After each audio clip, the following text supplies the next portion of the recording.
120वां ज़बूर। मदद के लिए इल्तिजा। मैंने मुसीबत में खुदावंद से फरियाद की और उसने मुझे जवाब दिया।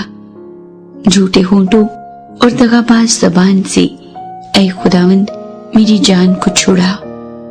ऐ दगाबाज ज़बान, तुझे क्या दिया जाए और तुझसे और क्या किया जाए। जबरदस्त के तेज तीर झाऊ के अंगारों के साथ मुझ पर अफसोस कि मैं मस्क में बसता और कीदार के खैमों में रहता हूं। सुलह के दुश्मन के साथ रहते हुए मुझे बड़ी मुद्दत हो गई। मैं तो सुलह दोस्त हूं, पर जब बोलता हूं तो वो जंग पर आमादा हो जाते हैं।